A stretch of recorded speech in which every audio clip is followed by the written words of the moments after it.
ਇਹਨੂੰ ਆਂਦੇ ਨੇ ਹਿੰਦ ਰਾਣੀ, ਹਿੰਦ ਦੀ ਰਾਣੀ। ਇਹ ਦੋ ਕਿਸਮ ਦੀ ਹੁੰਦੀ ਹੈ, ਇੱਕ ਲਾਲ ਰੰਗ ਦੀ ਹੁੰਦੀ ਹੈ ਅਤੇ ਉਹਦੇ ਫੁੱਲ ਜਿਹੜੇ ਨੇ ਉਹ ਲਾਲ ਹੀ ਫੁੱਲ ਹੁੰਦੇ ਨੇ। ਆਹ ਜਿਹੜੀ ਇਹਦਾ ਫੁੱਲ ਚਿੱਟਾ ਹੈ, ਸਫੈਦ ਫੁੱਲ ਇਹਦਾ। ਇਹ ਹੰਦਰਾਣੀ, ਇੱਕ ਹੰਦਰਾਣੀ ਹੁੰਦੀ ਹੈ, ਇੱਕ ਜਠਾਣੀ ਹੁੰਦੀ ਹੈ। ਉਹ ਜਿਹੜੀ ਹੰਦਰਾਣੀ ਹੁੰਦੀ ਉਹਦਾ ਲਾਲ ਫੁੱਲ ਹੁੰਦਾ ਹੈ, ਆਹ ਜਿਹੜੀ ਇਹ ਜਠਾਣੀ ਇਹਨੂੰ ਆਖਿਆ ਜਾਂਦਾ ਹੈ, ਇਹਦਾ ਸਫੈਦ ਫੁੱਲ ਹੁੰਦਾ।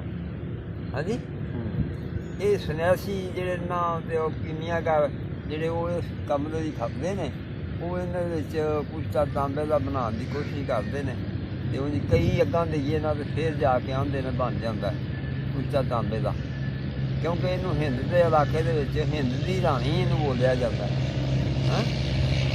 ਅਤੇ ਇਹ ਫਾਇਦੇਮੰਦ ਆਹ ਇਸ ਗੱਲ ਦਾ ਫਾਇਦਾ ਕਰਦੀ, ਇਹਦੇ ਲਈ ਕੁਛ ਹੁੰਦਾ ਬਣਾਇਆ ਜਾਂਦਾ।